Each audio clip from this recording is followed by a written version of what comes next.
Hey, what's up, YouTubers? This is your guy, Mr. Evaluator. So, what I'm basically going to be doing is I'm gonna go ahead and, correct the misconceptions and the errors in this video by Splash, aka your favorite villain.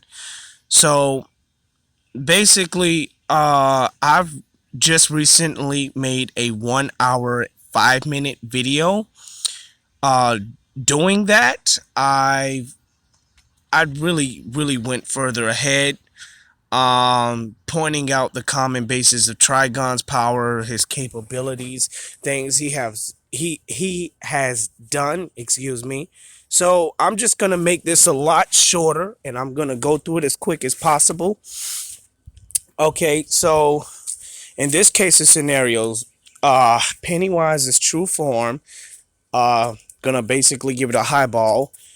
Uh, he is pretty much a giant consumer, uh, a big Galactus that is in the outerverse. So, giving him this highball, Pennywise can consume the entire macroverse with Maturin and the imaginations of it. He can consume the thoughts, the well-being, everything. He could just eat it and gobble it whole. Okay? And I mean, that is a very powerful, impressive feat. I usually don't go by the feat because I always stick with the common basis. So this kind of really, it kind of really helps, but like to an extent. So with this highball, this guy can pretty much eat the entire macroverse, okay, with Maturin and everything in it, and swallow the imaginations whole. Like, just eat it in one big gobble, right? That's what Pennywise could do.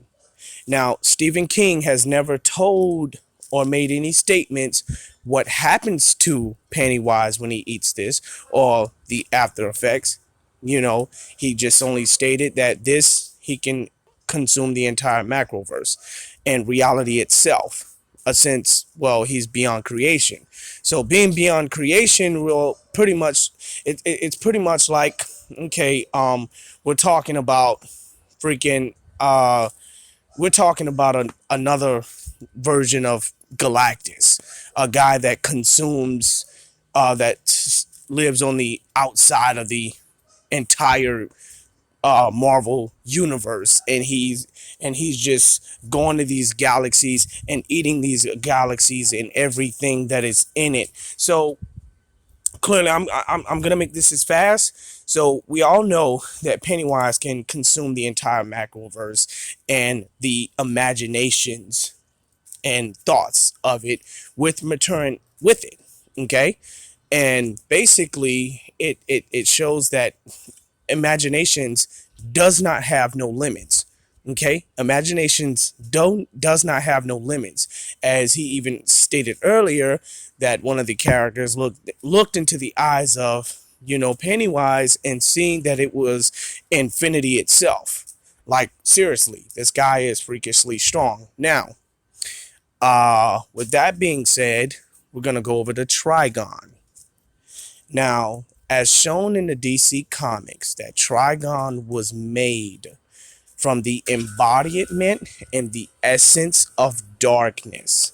He was made from darkness and evil itself. So what I'm going to point towards Pennywise is that Stephen King had never said anything about Pennywise getting any stronger while consuming these universes or consuming people or consuming things.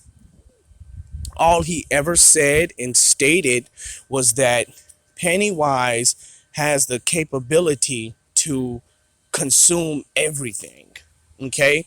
Just like a giant vacuum cleaner that just pretty much eats and never gets full. Okay? It eats and never gets full.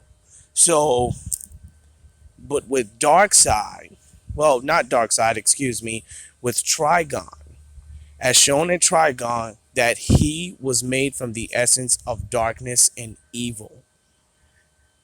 And being made of evil, well, clearly, according to the DC Comics, evil has no limits. There's no limits with evil, and there's no limits with darkness. But I'm just going to go on and put what I said aside, and we're just going to go ahead and stick with, we're going to stick with the facts. So basically, in the DC universe, Chaos King and the Lords of Order and the Lords of Chaos is pretty much to store balance throughout all the DC universe.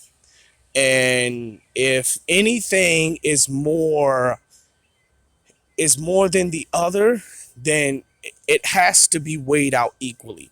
That there can never be no more good than evil, and there should never be no more evil than good, which basically explains why, you know, Dr. Fate comes to time, which explains why Dr. Fate always come to play the role whenever there's, an unequal balance.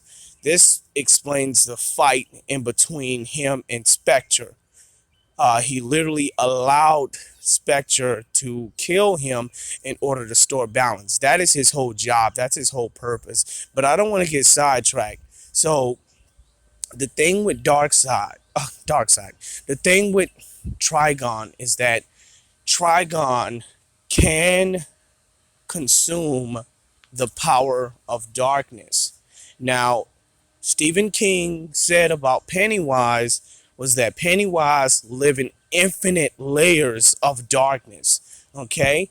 He lives in infinite layers of darkness. He's like beyond creation. This guy, he isn't evil, but he lives in layers and infinite layers of darkness. Now, as shown in the DC Comics, that Trigon, there is this thing that his parents, called, and it was called the Heart of Darkness. So basically, what this thing does is that it consumes all of the evil out of someone to cleanse them. And accordingly, if they were made from the embodiment of evil, then, this thing should have ate them whole and just ate them and erased their very existence.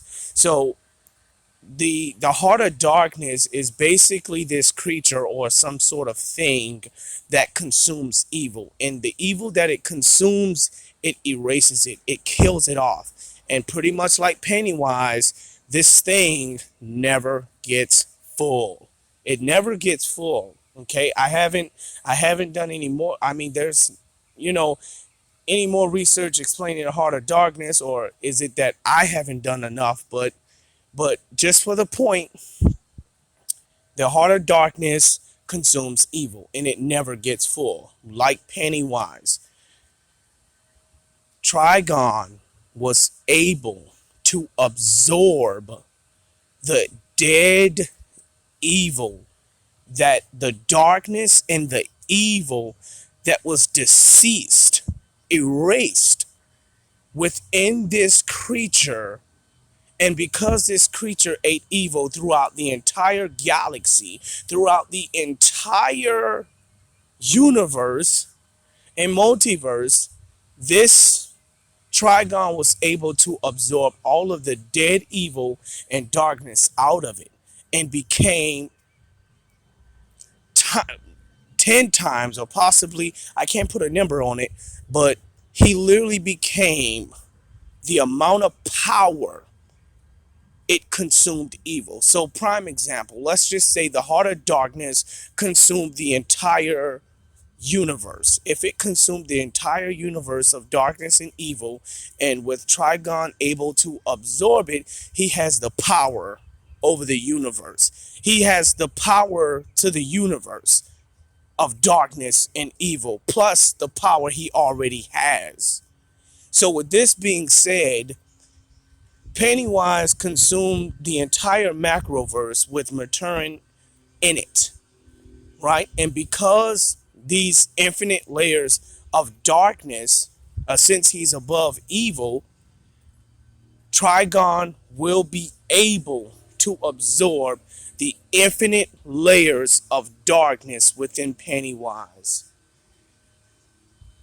And every evil that he's consumed, and every evil thought, every negative thought throughout the macroverse, or every thought in Return's head, or every thought throughout the entire macroverse, every evil thing Trigon will absorb, as he done with the Heart of Darkness. And doing this will possibly, as it says, increase his powers. So Trigon will literally be way stronger than Pennywise. Because if he'd absorbed infinite layers of darkness, which is inside Pennywise, in a sense, Pennywise is beyond creation, and with him able to absorb those layers of darkness plus the power he already has, he will be a number of times beyond creation, beyond Pennywise being creation. In fact, like, he will be so high, Trigon will literally have the power to create his own reality. And that means he would literally create a macroverse, of hell itself. Literally, he will create a macroverse of hell itself. And because that this infinite layers of darkness, which is pretty much eternity, if you give Trigon eternal darkness, then yeah, those layers of darkness will increase his power, as he has done with the Heart of Darkness. So pretty much in this case, Pennywise is the Heart of Darkness, and Trigon absorbs every bit of those infinite layers of darkness within Pennywise, and every layer of darkness in the outerverse, and just overpower him. So in this video, Trigon defeats Pennywise. Specifically, in this video, Trigon beats Pennywise because of what his capabilities is. If he was not capable of consuming the heart, well, absorbing the evil and darkness out of the Heart of Darkness, well, the title was the Heart of Darkness because it consumed evil. It basically erased evil from existence after it, ate it. So pretty much like Pennywise, he consumed the entire macroverse, and with return along with in it, and every thought and imagination. So if there were any evil, well, of course, any evil or darkness and the infinite layers of darkness that is in him, Trigon will absorb and pretty much revive all of that evil out of him, and just even beyond him. So in this case, Trigon stomps Pennywise. And I don't understand what made your favorite villain put this guy together, because apparently he really didn't understand Trigon too well. As David Litterson said in the comic section, he said that you understand Pennywise a lot more better than you do Trigon. Because, a lot of people seem to really misunderstand it when you're using feats. Just because one person has more feats than the other, it doesn't mean that, that person beats that person. Pretty much like, okay, since Superman has way more feats than Goku, he simply beats Goku. No. The only time feats are good in a video, only time feats are good when you are battling a character against another character, unless, pretty much like Santama, the primary source of their power wasn't explained or wasn't written down. So you have no other choice but to go by what was his greatest things, the greatest things that he's ever done. I mean, if you want to talk about being head canon, okay, well, since he could beat everybody in his universe, then he could beat everybody in the anime universe. I mean, since he doesn't have a primal source of his powers, or there's any, the writers or the authors in the manga has not stated anything about how he gets his powers or what is the primary source of his powers, then I mean it kind of really makes it an unfair fight. You know, if you put Santama up against, you know, Vegeta, and say he just one shot Vegeta with one punch, you know, without understanding that the primary source of Vegeta's power is how much he trains his body and how much he trains his Kai. So if Goku was to train on a universal scale, then him going Super Saiyan, he will be 50 times that power in his base. So clearly, Goku would be the OP in this case, and because of the basis of his power, he beats Superman. And you know, Superman, however, gets his energy from the sun, actually coming from Krypton. But that's a whole nother topic to talk about. But you know, just to make my point, Superman is equal to the number of suns. So if you give Superman 100 suns, he will be 100 times the strength, 100 times the power, 100 times the speed. I mean, he will literally pick up 100 universes, you know. But again, you know, it's always about the common basis of the power. Leave me any comics, send likes, but I'd rather for you guys to leave a comment in the video. So just so that you can understand the primary basis of the powers. If I have missed or said anything, please write down a comment so we can discuss. So that you can have the same understanding as I do. Ain't nobody's being wanked. Nobody's not being wanked. It's just what it is. Because I mean, if Trigon didn't have that capability, then okay, the heart of darkness consumed him because he was made from evil. And because of that, this guy wouldn't have made that video. So hit me back if you guys have any questions or concerns. Leave a comment in the section. Thanks.